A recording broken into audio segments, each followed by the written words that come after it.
Hello, everybody. Long Island Luke and the main card minute here. Hello, everybody. Gaff of One More Round Fights, welcoming and thanking you for tuning in to Just Bleed Radio. Today is Sunday, April 13th, 2025. And this is the Weekend Roundup. The Weekend Roundup.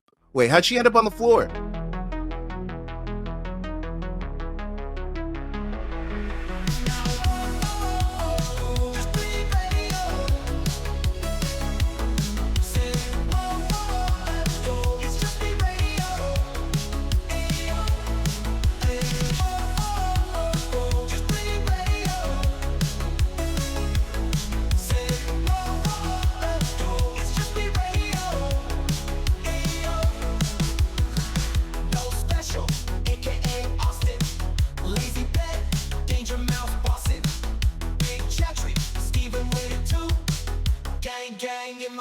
With the crew.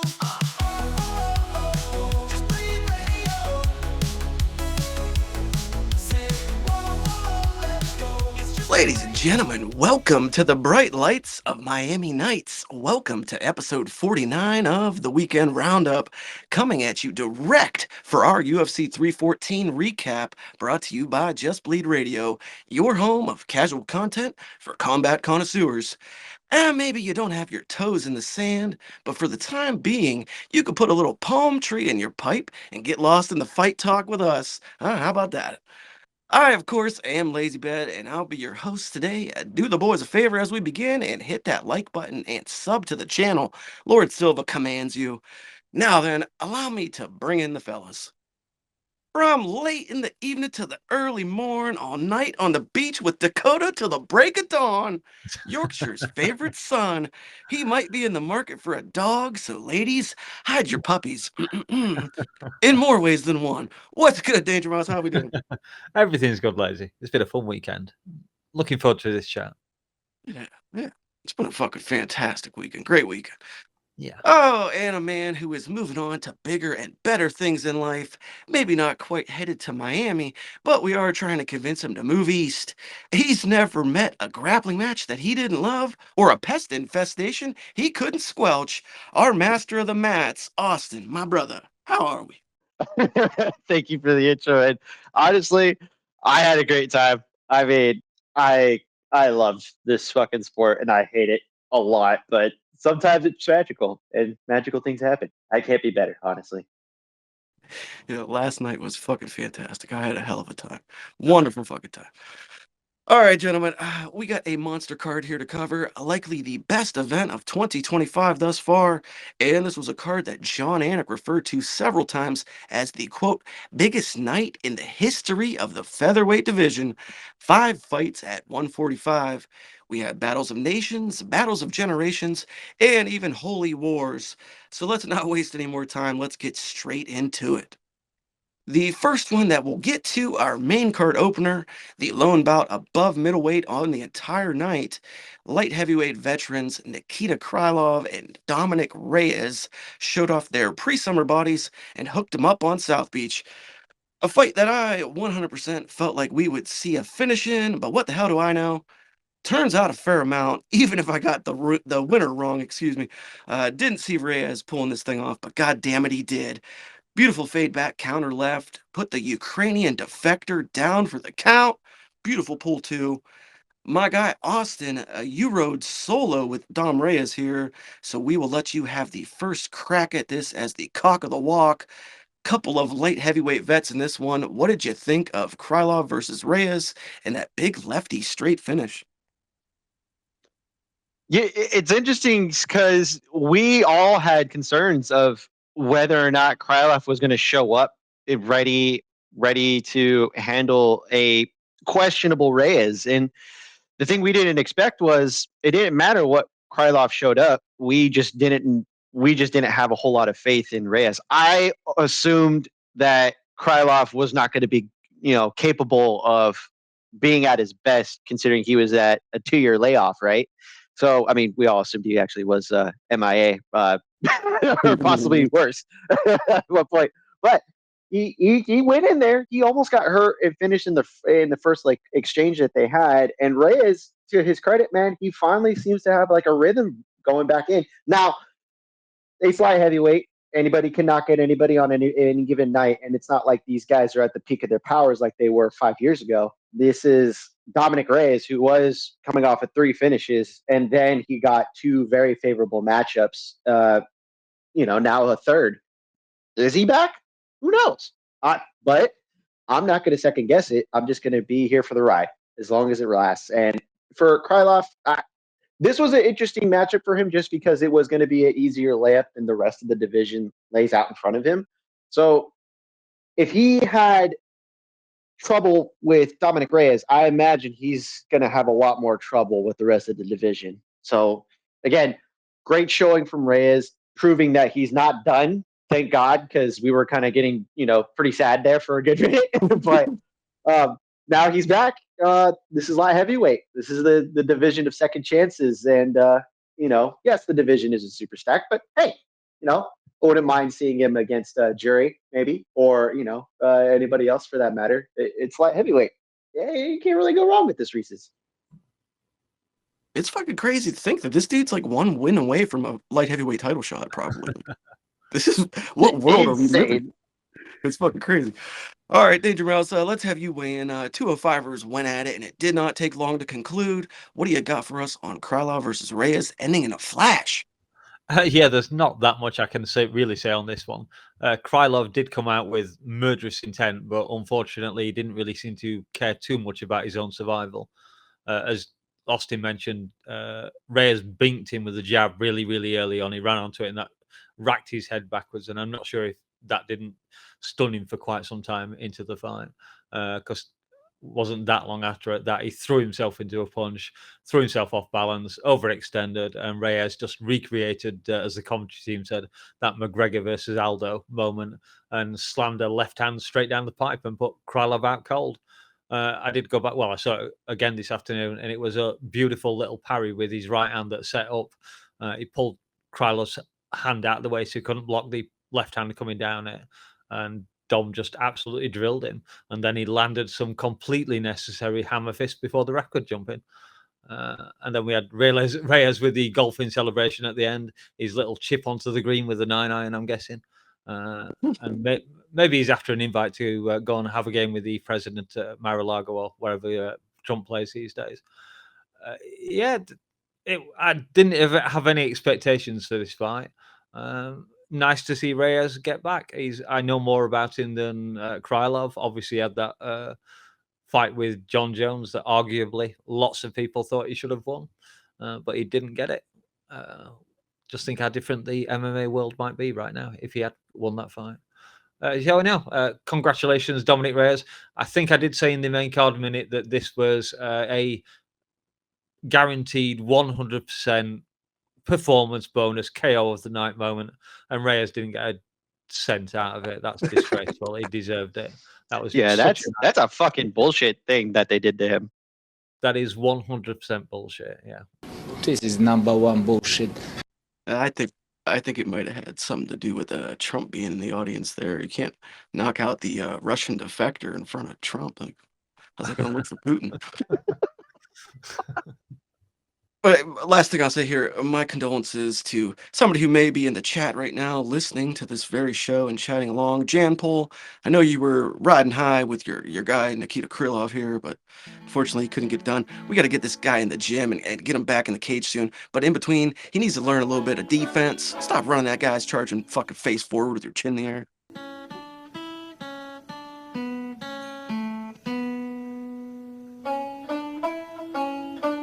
Daddy! Why you laying there with that pig's foot on your face? I don't think you want... The demon dog made y'all twitchy. Well, my eyes have seen the glory of the coming of the Lord.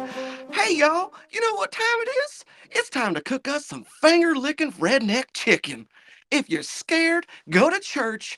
We got another featherweight crusade, and this one would have the first head-to-head JBR fantasy draft implications, much to the dismay of some.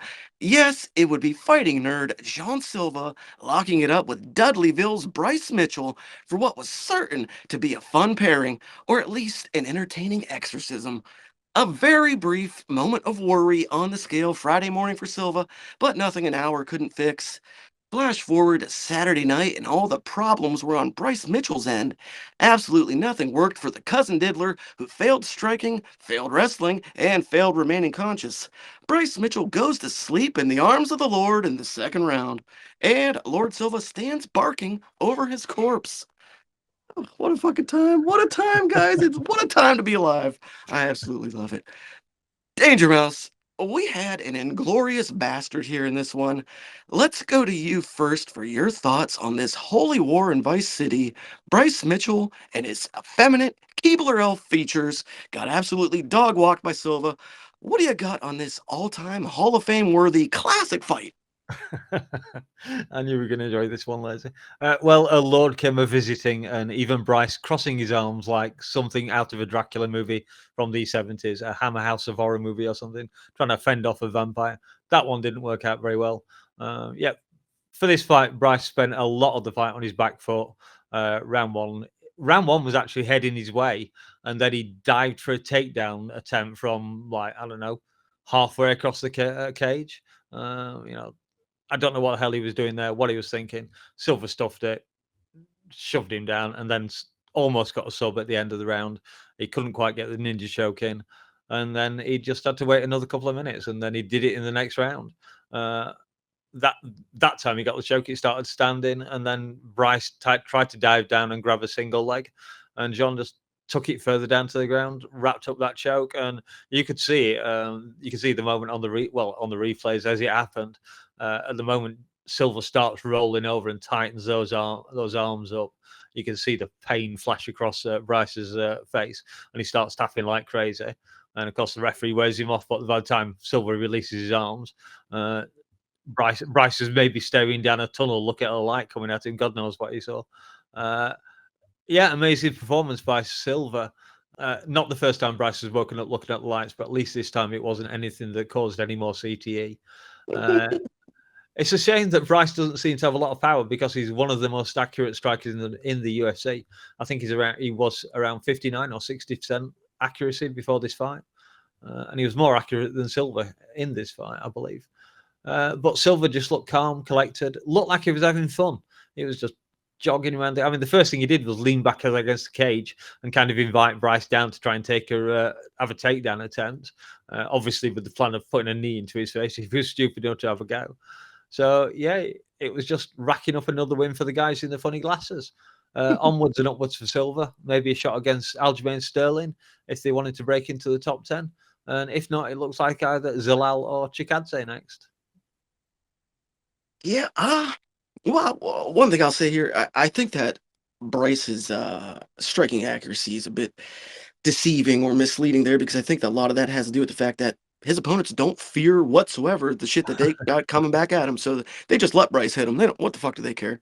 Fucking Silva was out there playing with his food the whole fucking night. Like, he was literally walking at Bryce, walking him down, not looking at him. He was looking into the crowd. He's fucking talking to people. It was a fucking just a masterclass. Absolutely fucking loved it. No special. Part of the unanimous three-way selection of Lord Silva here. My brother, I know you rejoiced as much as me over this one. Good triumphs over evil. For at least this week, all is right in the MMA world. What are your takes on Silva versus Mitchell? You know what's interesting is that Bryce put on this brave face and then said some questionable shit during the pressers, and Silva was kind of. There was a lot more fanfare cheering for Bryce, especially in the octagon. A lot of people were booing Silva, and I'm kind of just, I was kind of wondering as to why, but whatever. A man who says he strangles and murders dogs, but whatever. The look he had at the beginning of the fight was, oh shit. He realized he was in there with a man who wanted to murder him, and he could do nothing to stop it. That fear was the look I've seen when Tyson used to fight, and his opponents would look and be like, oh shit, the first time they get hit. And that was kind of like the crazy thing about it. For all the shit Bryce was talking, the minute he got in there, he was just like scared shitless. And the fact that he was circling around the backside of the cage, he didn't even have that much fear when he faced Ilya Topuria. He did not have that much fear when he faced Josh Emmett. And, you know, we know what happened in those fights. This man did not believe that he was going to get finished, but you looked at him and he was scared shitless, and that proved to be his downfall. The best strikes he was throwing were fucking leg kicks. I mean, that proves the point, right? And then on top of it too, he was so desperate in his wrestling that John Silva was actually laughing half the time when he was doing his attempts to take him down. And the little fucking psychopath that he is just was like having a blast in there. Didn't care if his leg was getting chewed up a little bit by leg kicks. He was just having a blast, like Lazy said. He's out there like fucking, look at you, fucking, blah, blah. I'm like, what? I'm like watching, just fucking stare at him. He's gonna try to take you down. Don't do stupid shit. But he didn't give a shit. He's out there fucking having a blast, and it proved the point because he held on to that fucking ninja choke, and he just like didn't care. He's all. He's probably. I've wondered if he ever whispered to Bryce. He's all, "You want to meet God? I will take you to him." He was probably saying, Bryce Mitchell, fuck you, Bryce Mitchell. I wouldn't doubt it. This was probably as good of a performance as you could have had if you're John Silva. A little bit questionnaire as to fight IQ with leg kicks and willingness to just kind of be a little over the top with some stuff. It might have just been just this fight. It might be his fight style, but questions still arise as to how good he is compared to the rest of the division at the top. I want to see him fight those guys. And as for Bryce, man, he put himself in this position. His dumbass comments got him here. And hey, if he wants to continue that path, I'm not going to tell him the UFC doesn't care. So why should I? Apparently, I mean, hey, as long as you're going to sleep, I do not care. You know. Yeah, I've got to say, I did hear something about him today that I hadn't heard as part of that thing, the entire Holocaust denial thing. I hadn't heard that before that he'd said. So yeah, fuck Bryce Mitchell. I really don't appreciate that at all. Fuck Bryce Mitchell. Well, yeah, I'm super happy about this, but we'll just wrap up on saying, for all the people out there, the particular individuals whose names may be very similar to Lard of the Piss, other people like him who said, the fighting nerds have no grappling. Bryce Mitchell's going to take him down. He's going to lay all over him. He's going to do whatever he wants. Well, what's happening now, guys? What do you got to say now? Fighting nerds on top once again. Once fucking again. If you can't roll with the big dogs, stay on the motherfucking porch, Bryce. Stay on the porch. You're that nerd. Yeah. And final thing, and this is actually a bit heartwarming. Jean had said his goal for this bout was earning enough money to finally give his wife the wedding that she had always wanted. So these guys, yeah, he's a fucking psychopath and they're crazy, but he's got a heart of gold. And in the end, he's a sentimental guy. Good on you, brother, there. And silver linings for all the flat earthers and the Mitchell sympathizers. At least he went to sleep in the arms of the Lord. So God is good. Hallelujah. Oh, God is good all the time. All the time, God is good. Amen. Hallelujah. All right. Well, for you, that was fun, but we're on to the feature bout of the main card now, the long-awaited and much ballyhooed UFC debut of the most tenured veteran in the history of Bellator, or whatever the hell the stat was, I can't remember. Patricio Pitbull climbed into the octagon and got it on with the former interim featherweight champion Yair El Pantera Rodriguez. Sights were set on one another when they entered the cage, but not so much on Thursday night, when at the 314 press conference, it was Yair and Diego Lopes getting into it. Cut back to Saturday night at 3:14, and when all was said and done, the pre-fight dust-up mattered not, because Rodriguez got the victory, a rather resounding and convincing decision victory against the tenured former champion in Pitbull. Now, Mr. Nose Special, the lone man on Team Patricio, it's your turn to kick us off. Not a horrendous showing, but what did you come away thinking after this matchup, and what were your thoughts on the UFC debut of Patricio Pitbull? Well, there is a concept of, you know, past due date, right?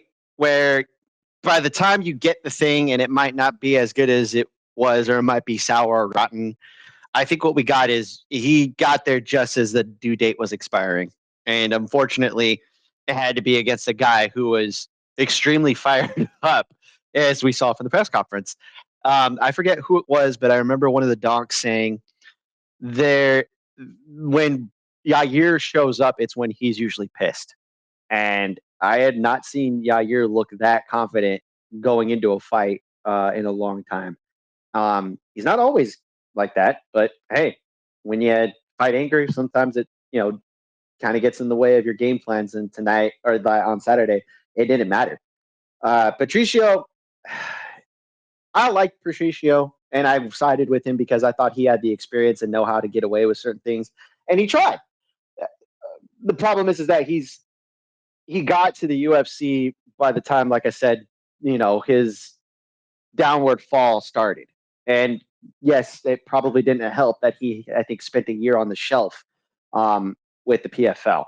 That might have exacerbated things as well. I mean, Yair wasn't like coming off of a win per se, but he definitely wasn't coming off of a bad performance like we had seen before. It felt like we had seen the best of Patricio already in other organizations, and on Saturday it showed that the best might be behind him now. I didn't think it was going to happen just this quick, but hey, when you're at featherweight, the stat sometimes doesn't work in your favor. And unlike the main event, Patricio just couldn't get anything going enough. He tried with the wrestling, tried with the striking, and just could not get anything going. The fact that he was on his back the way he was inside of his guard just proves the point that, like, yeah, his best is now behind him. And as far as Yair, we have a co-main event now in Mexico. Mhm. Yeah, it's kind of already built itself right in there. Yeah. So it's tough to see a legend of the sport and a guy that is loved by many fans like Pitbull come in and not be able to win its debut. And it wasn't a horrible showing, like I said, but it wasn't the most impressive. But man, I will say, Yair Rodriguez, he's been in the UFC for over a decade now, and every time I watch that guy, I'm still shocked at how fast he kicks. Those kicks are like fucking whips, just whoosh, bang. But anyway, we heard from Austin. Now it's time for you, Danger. Give us your takeaway on this bout as a whole and the performance of Yair Rodriguez in particular. Okay. Now, I'm sure Pitbull used to be good. I've heard too much about him for that not to be true, but that wasn't very good what he did last night. To paraphrase GSP, I was not impressed by his performance. On the Discord, we're on the Discord, and I asked at times. Well, I copied it into my notes. I asked at 4:28 a.m., "Is this how Pitbull usually fights?" To which our favourite Aussie, JK Puff and Spliff, responded, "No one watched Bellator. There's no way to know for sure." So, yeah, I picked the correct result on this one. If in doubt at these lower weight classes, I picked the decision. That's my usual strategy, and it paid off this time. Very, very dominant performance by Yair. Far and away the better striker on this one. No arguments about scoring on this fight. If people want to hear further stuff on people coming from Bellator to the UFC and the talent levels they have, they should tune in on Tuesday for our Sunday night scuffle. We'll be talking about some stuff there that will come up on this. Yeah, and featherweight is kind of crazy at the moment. We've got a new champ. Max has gone. Evloev fight looks to be in Yair's future, as far as I can see. I did hear today that whoever Evloev was supposed to be fighting, he's not fighting now. So Pitbull, who can he fight? I guess he could fight Bryce next. I guess if the UFC wants to make use of him, it's probably going to be someone in the top 10. As far as Pitbull, I've been given no reason to care. And sorry, not sorry, Austin. Next, please. I know I haven't entirely answered Lazy's question there, but yeah, just say it was a good performance, but he didn't get the finish. It was a nice job. Can't complain with the score he got. He's ranked 5th, I believe. So yeah, he's going to have to have someone higher up above him. And Pitbull presumably gets someone who lost this time around, because that's how the UFC does it, which is why I said Bryce. Yeah, man. It was not not a phenomenal showing from Pitbull, but the guy is 38 years of age now, so best days likely behind him, but there is still some name value in him, and I would like to see him stick around for at least a couple more UFC fights. Let him I don't know. Bryce Mitchell, sure. Yeah, give him somebody like that. I don't care. All right, guys. Well, put on your blonde wigs and grab your muscle milk because it's co-main event time. Patty the Batty and recent Daddy Pimblett versus Michael Chandler in a ranked lightweight matchup. Iron Mike had promised to bring his Jefferson County javelins to fight night, while Patty claimed he'd make quick work of the little sausage Chandler. And yet another fight with JBR Fantasy Draft Stakes as Patty represented the 6th-round pick of Team Austin. Knock those fucking points up on the board, lad, because Patty gets it fucking done in impressive fashion. The Liverpool slugger absolutely batters Chandler from pillar to post for 3 rounds of a scheduled 5-round ass whooping. The chin of Pimblett is still up in the air, a bit too much for my liking, but I'll be damned if he isn't continually improving by leaps and bounds every time out. Undoubtedly, though, the biggest win of his career here over Iron Mike. So, as opposed to doing the obvious and going to Austin here for his take, we'll do the nationalistic route and we'll go to DM first to discuss the Englishman Patty.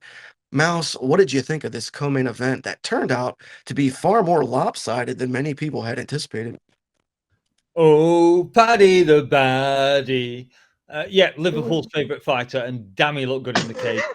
He looked big too. He looked fucking huge. Not like you, I'm not exactly sure how much his striking has improved, but he certainly took Chandler apart on his feet in this fight. I have it in my notes the same thing you just said, Lazy. He still keeps his chin a little bit too high, and he does have a tendency to drop his right hand a little bit low. But he did have excellent movement last night. And this is one of those fights where these stats really tell the story. Chandler landed 11 from 28 significant strikes, only landed 20 from 39 total strikes thrown, whereas Paddy just continued to light him up like a Christmas tree. He landed 80 significant strikes from 143, through just shy of 200 total strikes, hitting with 121 of them. And he began the fight with a leg kick, and he banked up 15 in total of those. He just picked Mike apart. It didn't matter whether Paddy was going backwards, whether he was going forwards. It really didn't make any difference whatsoever. The only thing Chandler brought to that fight was his tiny little bit of wrestling. And Paddy defended that wrestling pretty well. And then in what was probably the beginning of the end, after that knee which had cut Chandler open, he picked Mike up and just slammed him down in a way that impressed Daniel Cormier. They had an interview sometime earlier in the week, and Paddy had told him that he was going to out-wrestle Chandler. And Cormier was like, are you sure you can do that? But yeah, I think he did. I don't think there's any argument there. And Paddy fought a really smart fight. He knew how difficult it was going to be to sub Iron Mike. So he just really didn't waste very much time trying. He just piled on the ground and pound and won that way. At the end of it, he was channeling the spirit of John Jones, just raiding those 12-6 elbows down. And I think it's really good that they've been allowed back into the sport, because if you notice, they tear through people's, when people raise their arms up to cover their faces, a 12-6 elbow will slice straight through the middle of it. So that's a good thing. We get stoppages. And yeah, for the UK, we now have a serious contender at lightweight. I'm not saying he's going to be champion, but he just asked after the fight. He wants a top 5 opponent, so give him one. You can ignore the haters who were saying that I said on our preview that Mike was old, he's washed. Is it really a good, valid win? And the answer is yes, it fucking is. There's no argument.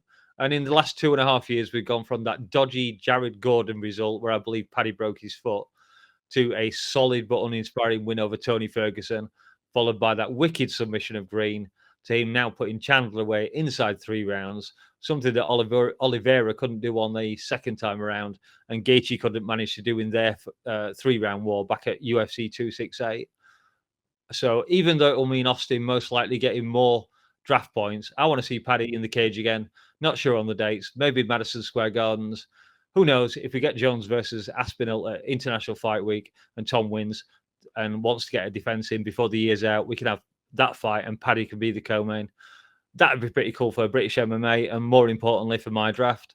And the only disappointing thing about this fight was, with it being in Miami, a British fight, an English fighter, I thought I might have seen Dakota in the crowd supporting Paddy, but there was no sign of her. And yeah. Yeah, man. Like I just think it's super impressive to have a guy like Patty, who if I'm not mistaken, he's been fighting MMA since he was like 16 years old or something. He's been Yeah. fighting literally since he was a kid. So, and in my opinion, he is just now at what 30 years of age, kind of really rounding into form. And he's been a long time a talking point, across the MMA world as being a star and a rising talent. And now at 30 years of age, this far into your career, be kind of reaching your peak. It's just the timing is perfect for him. He is an absolutely massive fucking lightweight in there, and yeah, I was highly impressed. But I'm done glazing. Team no special here, but we do have to pass him the baton. Austin, it is your turn on the podium. You're our wise man, good sir. A smart pick in Patty Pimblett. Give us all your hottest takes on your man Patty versus Mikey Chan's. Yes. Well, I'm not going to try to do the accent, but I fucking told you guys. I'm just saying. For some reason, I felt like this was the right fight for him. Like when he started actually accumulating wins, I'm like, Michael Chandler is on the downward trajectory right now. And for some reason, we're still giving him top level guys. What if we gave him Patty? And I was told that that was insane and asinine. Well, why have I not been correct this entire time? That's why I actually drafted him, because I knew this was going to happen. And like AK Lee said, this was the fight to make all along. Shut up, AK. Oh, shut up, Mouse. But I'm just saying, here's the truth of the matter.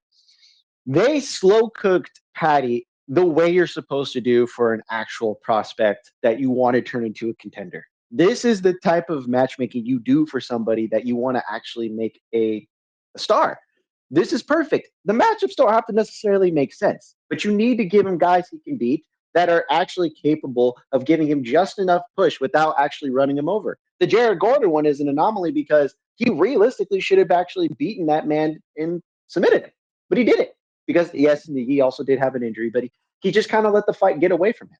Somehow still ended up with the decision, thankfully, but he found a groove, as Lazy said. This is a guy who's actually grown into his body. He's a fucking big lightweight too. I mean, God, I thought I was looking at, now it might have been a trickery because Michael Chandler's just a short guy anyways, but he looks like a goddamn welterweight inside of lightweight. I don't know how he makes the weight, but he makes the weight. So he's finally kind of growing into his own body, looking like he's ready for a title run now. As far as the fight turned out, man, this is like the fight I assumed that was going to happen. Chandler gasses, Chandler makes mistakes, Chandler takes chances.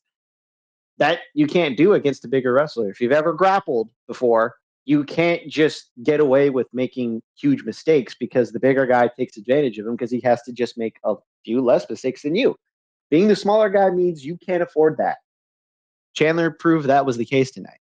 And yes, it's also not ideal that he's on the downward trajectory of his career. I mean, the man's taking enough beating as it is. He's waited 2 years for no fucking reason for Connor and threw away a good majority of his time to make money. And this is the result. He sat on the sidelines and could have fought Patty before he was ready to take him, and unfortunately, now this is the result. As far as the matchups are concerned, I would say Patty versus Charles would be the thing I would do, because we don't even know what's happening with Ilya, nor do I believe he deserves a title fight, but that's, for an argument for another day. Chandler, unfortunately, needs to take a huge step back in competition if we're going to keep using him. He needs to face someone like Judober, someone who's probably closer to his size, a fun fighter with a name, but nowhere near the top 10. It's unfortunate that Chandler threw away 2 years of his career, but hey, no one told him to do it. He still made a choice. I absolutely love that matchup. I made that same matchup on to the next one this morning, and I called it the Battle of the Blockheads. Let's fucking go. Yeah, but just I think in closing we could say a very, very impressive showing from Patty. And for all the haters and all the doubters that said this guy would never even see the rankings, look at him now. Look at him fucking now. Give the guy his credit. Yeah, fatherhood seems to suit Paddy. Yes. Yeah, absolutely does. I even said it myself, like he's starting to grow on me. I didn't like the guy, admittedly, but he's starting to grow on me. It was funny. I caught onto him early on. I saw when he coming out as Cage Warriors, and he was just coming into the UFC. I saw a lot. I looked at a lot of his old fights with his Brazilian jiu-jitsu, which he's really good at.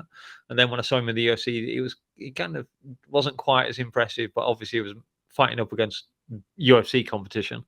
And I guess it slowed him down a little bit. But yeah, coming right back into it now. Real prospect for the future. Okay, yeah. Let's go, Patty. UK MMA looking great at the moment. Tom Aspinall. Yeah. Paddy Fimblett and Dakota Ditchever. All right. Well, folks, it ain't UK MMA, but it is time now to go face to face with the main event of UFC 314. Former champion and 145-pound king Alex Volkanovski met surging phenom and promotional favorite Diego Lopes for the vacant featherweight title. Now, no real animosity, all respect between these two in and throughout the fight. Nevertheless, when the octagon door locked, it was nothing but business for both contenders. 5 fun rounds and 25 entertaining minutes that ultimately saw the great once again rise to power. Volk turns back the clock and gets the UD win to regain his championship. No special, yet again, the odd man out, the only one of us to go with Volk during our preview show. You're going to lead us off on this main event. We all know Volkanovski's recent run, coming off of 2 consecutive knockouts. What did you think of Alex's performance in comparison to what you were expecting when we did our predictions? Realistically, man, I was nervous as shit. I just saw the edge of my seat. I'm not gonna lie, I was tense watching this fight because I knew how good Diego Lopes was at finding a button and putting him on his butt like he did in the I believe the second round. And it proves the point that just because you have 2 really bad performances back to back, and granted the circumstances of one kind of led to the other. And here's the thing: when you have an older champion who falls on hard times, it tends to lead into really bad matchups, really bad decision making, and very, very obvious decline in ability. That was not the case because, like we hoped, he took the appropriate time off. And when Alex Volkanovski that takes enough time to make sure he's A, healthy, B, mentally ready, and C, got a good game plan, he sticks to it and he knows how to execute a win. And that's what we saw. He knew what Diego Lopes was going to do. He knew how to approach him. He still got caught, but he maintained composure, maintained discipline, and he found a way to keep putting pressure on him and actually landed a couple on him as well. The stand-up was pretty competitive, but that's what an actual champion does. He finds ways to win when you don't know how to make sure you get over the hump yourself. He did. And that's exactly the Alexander Volkanovski. I know that's the exact Alexander Volkanovski that I expected. And he is still a great fucking champion. And if we're going to be here judging, the 35-year-old stat, here's the thing. Fuck that stat. It's about how you fucking show up as a goddamn champion, as a man, and as a fucking guy we all respect and love. Okay? He proved that he can still do it. And he's not fucking done yet. Matter of fact, I think he can still defend the title while he's out there. This division is still great, and he's still a great fighter. And last night, he fucking proved it. As far as the fight itself went, man, I can tell you right now, like, Volk had to fucking try. Diego pretty much pushed him to the edge, and I'm glad to see him get the win. But there was a couple moments where I was looking at that second round knockdown scared the shit out of me. I'm not gonna lie. Hey, I can only go off of what I remember because I was super. I think I kind of jumped up and I was kind of clapping my hands, fucking screaming and shit when he got the decision. And the way that Bruce Buffer did the announcing, kind of like I was like, no, they're not gonna fucking screw him over, are they? I enjoyed the fight. I know I didn't really answer your question, Lazy, but I just had to kind of get it out there the way I felt about this whole situation because there was a ton of haters out there for some reason.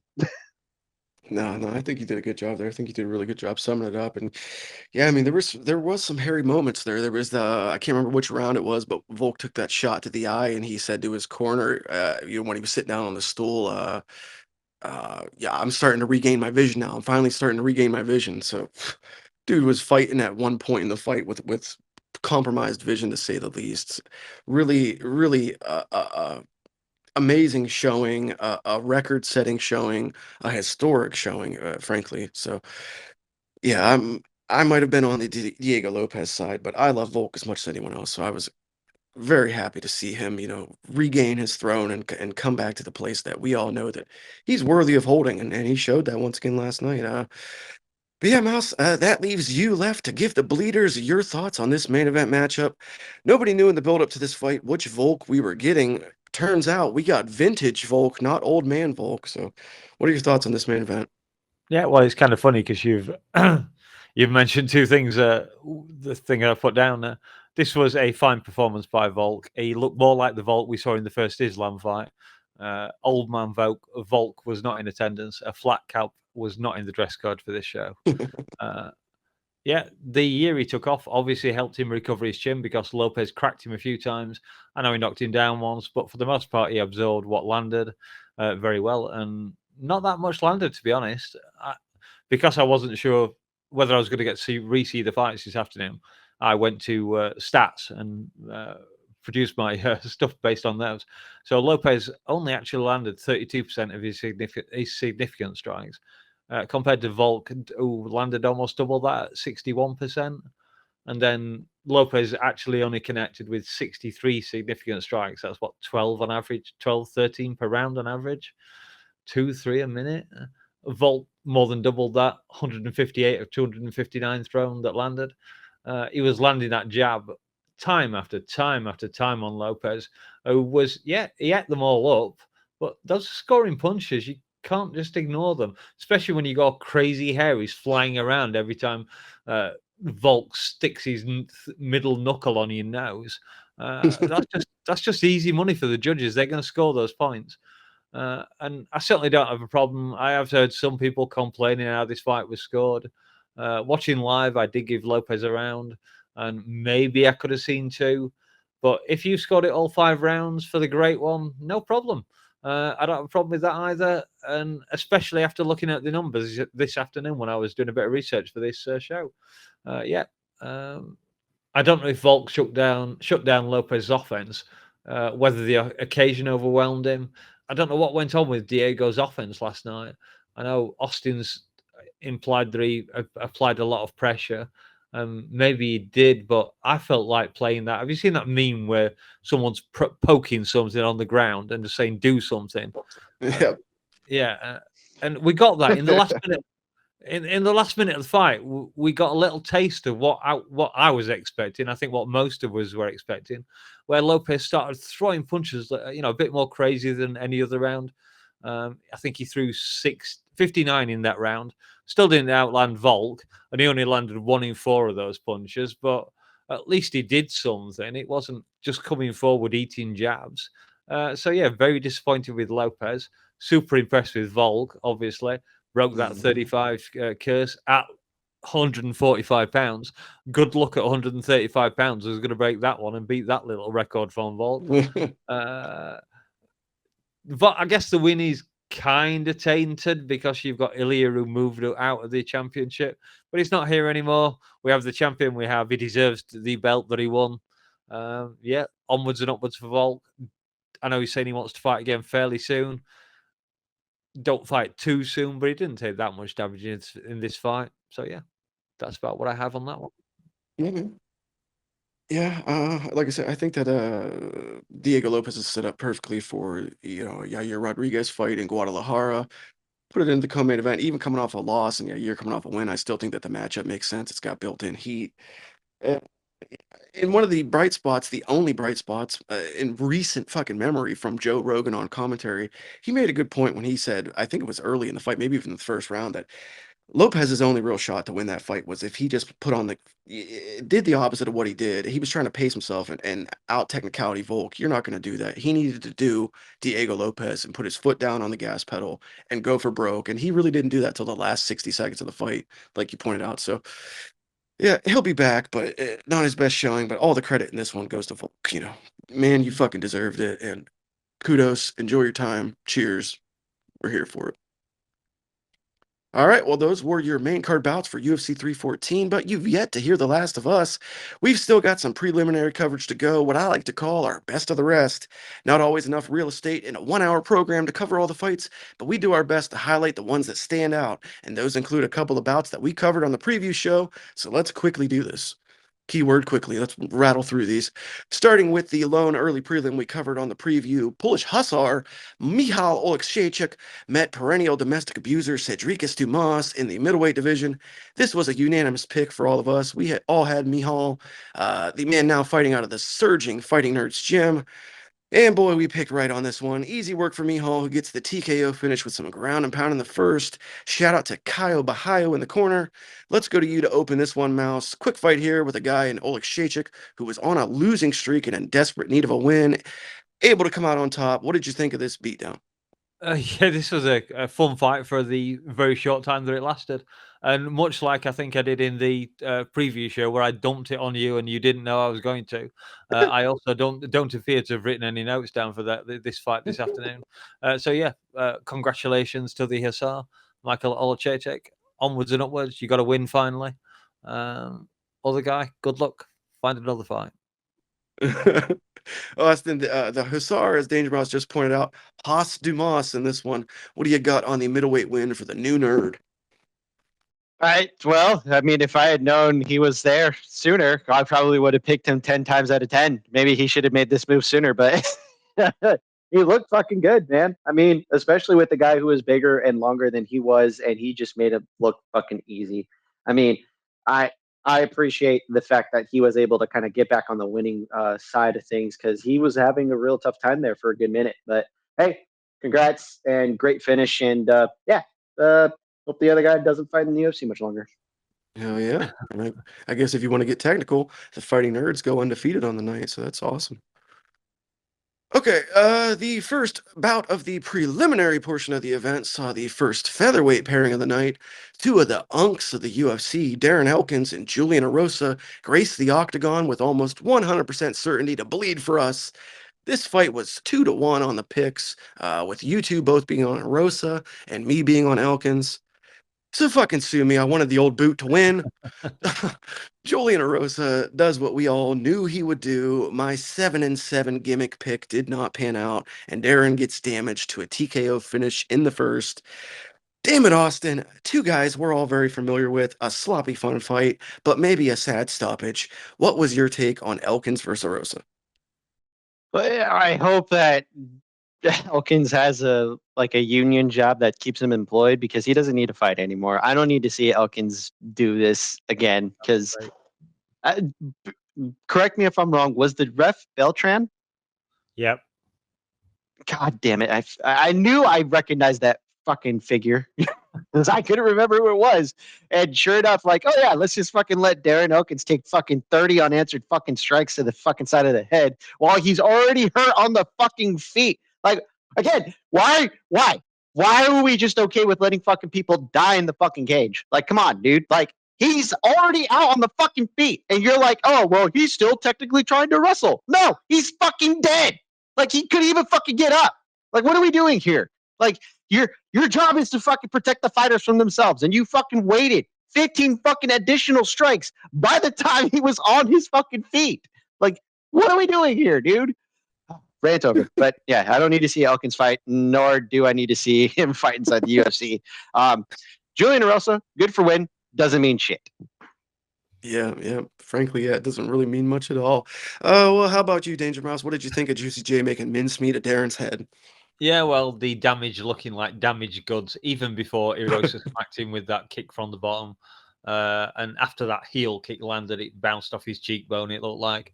Darren just stumbled around looking like a Saturday night drunk, looking for a way out of the pub.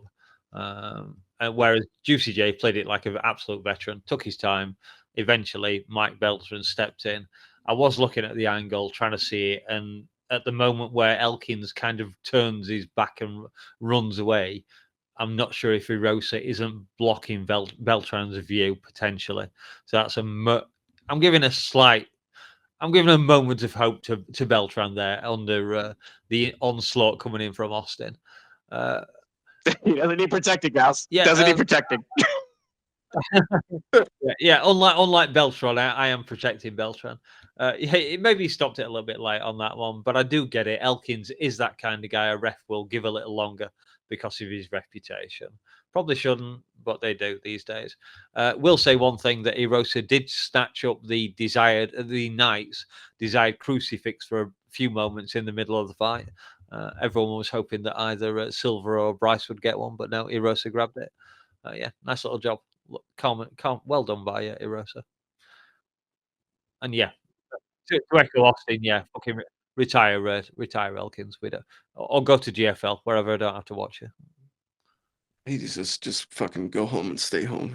He's had enough. Okay, well, we followed that with the young eating the old, or would they? Lightweights Chase Hooper and Jim Miller hopped in the cage and got sweaty like a game of Miami Beach volleyball. Woo-hoo. And sweat they did. 3 long, hard fought rounds. In my opinion, a nice step up for Chase, despite being unable to fulfill my prediction of a finish. Still a nice decision win. Danger, you're up first on this one. We love Jim Miller as much as anyone else around here. The guy deserves nothing but flowers, but we were all on Chase with our predictions. What did you think of this 15-minute tussle? Yeah, well, as Scouser Nick Pete said, it was lad versus dad in this one. Yeah, I had to go back and rewatch our preview show to see how I thought Chase Hooper was going to get this done. I knew I'd picked him, but I just couldn't remember what I'd said. And it turned out that I hadn't chosen a method at the time. And unfortunately, I allowed myself to be influenced by you, Lazy, and I went with a second round sub for this one. That didn't happen, but great performance by Chase, in control for most of the fight. Miller's a great wrestler. He's a tough guy to finish, but Chase controlled that fight. It were one judge gave it 30-27. Others somehow gave Miller a round. I'm not exactly sure how. We have Chase Hooper. I checked. He's currently ranked at 30, or he was before the fight. We won't be seeing him in the top 15 for a while now. So yeah, have another fight at, I don't know, rank 20, whoever the hell that is. And Miller, yeah, again, if you want another fight, Jim, I'm sure you earn a pretty penny.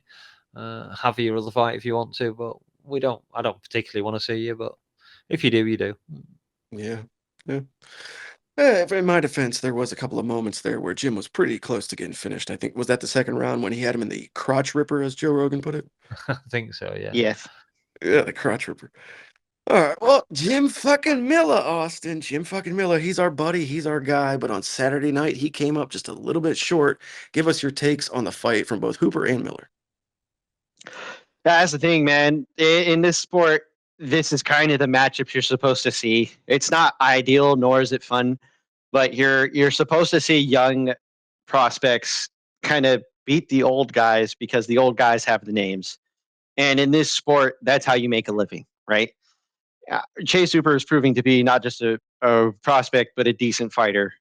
He's finally working into his body. No longer a featherweight, 5-fight win streak, I believe, at lightweight, if I'm not mistaken. And he's doing the thing where he's just kind of beating up a metaphorical dad, as it were, because he comes off the other performance where he beat up an older lightweight and Clay Guida, and it's the same thing here, except this one kind of pushed back a little bit, which is great. You need that. Jim Miller's a tough dog, and he's going to fight back occasionally, but this is a great step for Hooper. Things he still needs to work on. Still looks good. Great matchup on the ground. I actually was having a great time watching this fight, and I can't wait to see him fight again. As far as Jim Miller is concerned, I don't need to see you fight either, though. I would prefer him retire, but I know he probably needs to get the tenure. So, hey, if he gets an easy fight, great. I want to see Jim Miller in the Hall of Fame soon. If fucking Donald Cerrone can get in there, Jim fucking Miller deserves to be in the Hall of Fame. True. Right. All right, well, we're going to move it along. So we got plenty of featherweights and lightweights scattered about on this card, but how about a little bit of ladies strawweight action? Don't let your eyes fool you. This one had real title repercussions. Number 1 took on number 3 when Virna Jandiroba met Yan Xiaonan. As expected by many, this one went the distance and was a virtually one-sided affair, with Jandiroba taking a sound decision over Yan. Austin, you're up first on this one. Very big implications for the strawweight division. Not often we see number 1 versus number 3 in any weight class. Certainly not on the prelims. What did you think of this fight? Good performance from Jandiroba. glad she was able to get the win because this was a very risky situation for her. Jan, for some reason, just puts herself in these positions to lose these types of fights. And hey, at least we have a number one contender in this division, considering. Yeah, that's very, very true. Not tall blonde flyweights, but they are two very talented women's mixed martial artists, whether that fight showed it or not. So, DangerMouse, what's your big takeaway from Jan versus Janaroba? Well, as I predicted, well, mostly. I didn't think Vienna would be able to impose her game on in the fight quite so quickly over Xiaonan, but she did, and she was very close to a sub on several occasions. Couldn't quite get it done, which suited me because I picked her as a decision on Tapology, and I mentioned that on the previous show. So yeah, happy days for me. Well done, Jan. Vienna. And the final fight that we absolutely positively must discuss because we covered it on the preview show. Yet another featherweight matchup. This one was the pairing of 50K Dan Ige and the St. Louis sniper Sean Woodson. What seemed to be a W in the bag for Woodson took a quick turn in the third with a shot from Ige sending him reeling. Some peculiar hammer fists would follow shortly after that led to a questionable stoppage from referee Andrew Glenn. Major discrepancies in the way fights were allowed to progress on this card. And I will add the caveat that while I thought that Woodson was probably up on the cards, apparently he was not. He was losing both of the first rounds on all judges' scorecards, so the fuck do I know? Anyways, I think that back in his day, DangerMouse might have been known as a tall drink of water like Sean Woodson. So what did you think of this one, DM, the fight and the stoppage? Yeah, I'm not as lanky as Sean. Absolutely horrible stoppage in this one. One of the worst ones ever. Ref jumped in just as Woodson was getting up. Yeah, like you, I looked at the judge cards to see what was happening because I thought Woodson was winning, but apparently not. And it was going to be difficult to see him pulling out a KO because he was down those 2 rounds. He was hurt, so the fight probably ended the way it was going to end. Probably deprived Ige maybe of a finish bonus. He might have been able to get a KO performance bonus for that, but it is what it is. Yeah. Belt a load of losers. Belter low. Yeah, I saw somebody in a main card minute said that was a good comparison. I don't know who the hell that is, but it's from the apparently you got a good It's from the Expanse. There, the people who live on the asteroid belt in low gravity, so they're really, really tall and lanky. All right. Well, lastly, Austin, you professed your dislike for Woodson earlier in the week. You want the man to move to lightweight. I don't know if this is the loss that sends him packing, but he was turned away from the division's top 15. So, thoughts on the fight and the stoppage? Well, first off, yeah, I mean, he tried to use his size to his advantage, but the problem is that he puts himself in these positions because he rides the fence. And if we're going to be putting him in the top 15, he has to be actually facing guys that are going to, meet his demands. Unfortunately, that wasn't the case. And here's the truth of the matter. Dan Ige finished him. I don't care what you guys say, because the truth of the matter is, if you're taking several unanswered strikes with your head down, only expecting to get saved at the end, that's not how this works. If you do not react, that's the problem. He didn't react. And by the time DC also saying, oh, that was a terrible stoppage, here's the thing.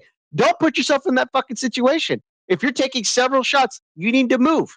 Doesn't matter if they're not actually ending you. You need to move. You can't sit there and take them. I don't understand what's difficult about this. And as far as Sean Woodson is concerned, yeah, it would be a great idea for him to go up. So that way he's not looking like Skeletor or the fucking alien demon thing that he is. Featherweight. It'd be easier for him. That's all. Yeah.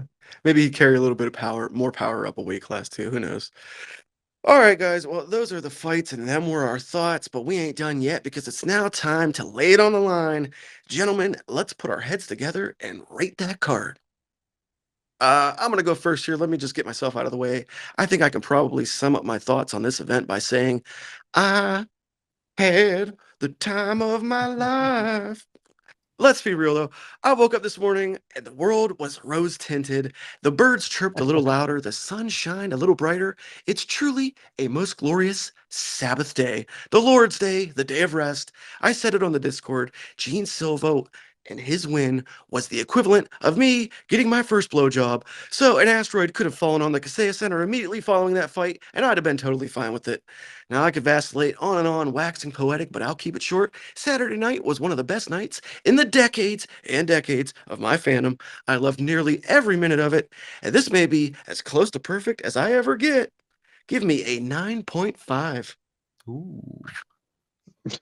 Oh my god. Go on, Austin. I want to see you challenge that. I can't really. I'm just saying. So, as far as I'm concerned, it's 5 points for Volk winning. It's another point for Dominic Reyes winning, and it's another point for Patty Pimblett, who's on my team, winning. So we're at 7 there. And realistically, man, I can't really complain. The card quality was great from start to finish. Not the best in the prelims, but hey, that's going to be it. I'm just going to go with a solid 8.5. That's what I will do. Nice. Well, DangerMouse, that just leaves you the Dewey Decimal of card ratings. What kind of digits are you dropping on UFC 314? I'm just quickly adding some numbers up now. What's that going to work out at? Joys of editing, Austin. You can just cut silent bits anymore. Or annoying people making noises that you didn't ask them to. Warning you, mess with the editors at your peril. Me and Dave have been collecting clips of your voices. You don't know that, but we have. Fuck that guy. I will give this one. I'm not going to be quite as generous as Lazy, but it was a very, very fun card. A couple of fights I wasn't that wild on. Main event could have been better for me, but I did love the Paddy fight. I will go. I'm going to go 8.75. I'm not going to. Oh wow, that's good. That's good. This might be our highest rated card ever. Possibly. Maybe imagine that. UFC 300 might have come close. I can't remember what we did. Yeah, fuck yeah. I think we almost went like 9s across the board. I think. Yeah, we have done. We've done one at 9s. I think, in fact, you all shouted at me because I didn't give it a 10. Yes, I do remember that part. We got about 5 minutes or so here, give or take. Chatri has given us a little bit of leeway here. So while we have time, I've got a small hankering and rumbling in my tummy, maybe a craving for a little bit of Lazy's leftovers. What do you say we dive into another batch on this beautiful Sunday? There was some PFL talk in here. I'm going to warn you off the top, but the event wasn't the greatest. The production was back to the shit-ass typical quality that we're used to from PFL. So I'm going to skip right over the PFL stuff, and I'm just going to say, never count your Don Davis chickens before they hatch. All right. So the first official leftover of the night, and I'm going to rattle through these as quick as I can. We're going to get super regional. This past Thursday, live on YouTube, Combate Global held a free event, 6 fights, including a main event with women's MMA rising star Lucera Loba Acosta. They continually referred to her as the most viewed women in women's MMA history. I'm not sure if that's the case. Those felt kind of like power slap numbers to me, but nevertheless, a pretty cool viewing experience with the commentators not only on the call, but also in the chat interacting with the viewers. We even had some of the regular bleeders there. DJ Serenity Now popped in. My guy 4 Ounces to Freedom, myself were there, and we even got a brief shout out on the broadcast. So I just wanted to show some quick little love to them for the free event. Always cool when a promotion is willing to give the viewer free content. So thanks, Combate Global. Second leftover. Oh, what's this? A tasty helping of LFA. That's right. Also on Friday night, what a damn show from the Legacy Fighting Alliance. First shout goes to the former 500-pound man, Stephen Asplin, who secured the come-from-behind TKO finish after getting straight walloped in round 1. Great cardio and heart from the big man. How about a big TKO finish at just 35 seconds of the very first round as well from Uruguay's first professional mixed martial artist, Martin Camilo, coming from a nice gym in ATT. Shout out Dakota Ditcheva. And also had the legend King Mo in his corner. What do you think about a monster KO by the juiciest man I've ever seen outside of Polish MMA or the BKFC? Some fucking unit named Adam Vigil. He looked like a guy your mom says will bunk with you if you go to prison, and he fought like it too. All credit to Vigil, though, who took the fight on 5 days' notice and dropped 30-plus pounds. And just when it looked like they might see a decision, undefeated 7-0 heavyweight Alvin Hines lands an identical head kick in the third round of his fight to one that he landed in the first, but he puts his opponent out with this one, a shot that he called for during fight week, like McGregor apparently. Mystic man. Yes, he forgot his sponsor banner at home. He also forgot his cup, but he remembered how to get a finish. And lastly, holy shit, the main event is Jean-Paul Labosniani, I think is how they said it, versus Keegan Genrick, an absolute one-round war that ends via one of the nastiest triangle chokes I've ever seen. 12 fights and 12 finishes on this card. One of the greatest events I've ever seen, top to bottom, entertainment-wise. So if you have UFC Fight Pass, go back and watch the LFA event from last weekend. Fucking phenomenal. And also, already 16 of this year's Dana White's Contender Series fighters are from the LFA. So keep your eye on the fucking LFA if you're scouting talent. And this is the very last one, and we're going to go through this one real quick. It is the GFL.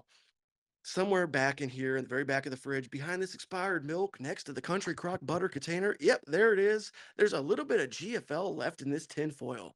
Yes, the final remnants of the promotion that was doomed from the start. It was announced this week that the GFL's inaugural 2 events would be postponed. This has been covered by a number of places far better than I. So I'll just point to something I heard on the MMA Roadshow with John Morgan.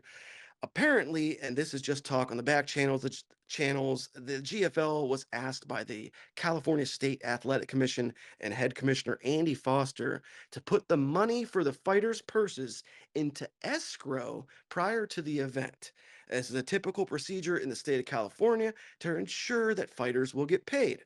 Now, the speculation is that the GFL had acquired contracts with the fighters competing where they had basically agreed to take delayed payments after the event took place. Now in California, that's a big no-no and a big red flag. Foster and the CSAC put the kibosh on the event, and that is why, when and if we ever see a GFL event, it will not be in the state of California. In other words, the organization had no actual liquid funding. They intended to pay the fighters with the equivalent to promissory notes. So California simply stepped in and said, oh, no, you don't. GFL President Darren Owen has said since that they will rebook the event for June. But in reality, I think they're just peening the pan. Ariel Hawani viewers will know what that means. But a sad end to a promotion that never really began.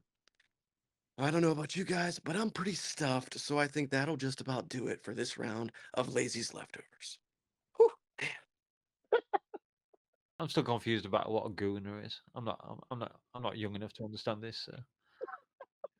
Okay, well, I tell you what, folks, this featherweight frolic along the sandy shores of South Florida has been loads of fun, but unfortunately, there's only so many minutes to take up in a 1-hour program.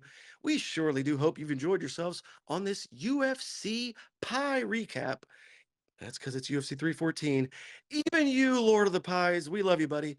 Next week, the UFC goes dark, and us fuckheads get a break from the fights. However, if we do get together, it'll be a very special 50th edition of the Roundup that'll just so happen to be recorded on 420. Oh, shit. Anyways, we gotta get the fuck out of here. So, like the video, sub to the channel, tell a friend. We are gone. Peace out. Woo. See you on the flip side.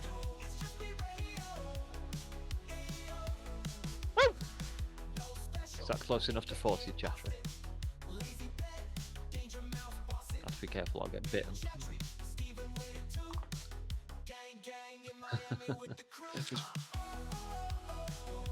Just stop to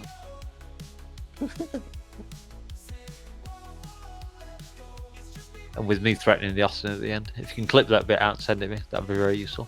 If I don't say it now, it'll come up later.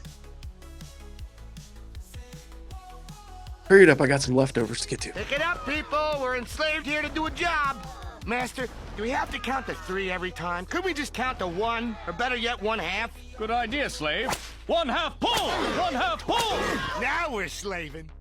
Let's save it for the show and get started kind of soon. Fuck that guy.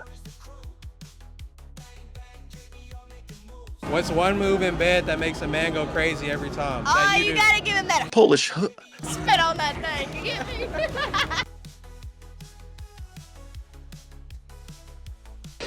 He got a little pretty mouth, ain't he?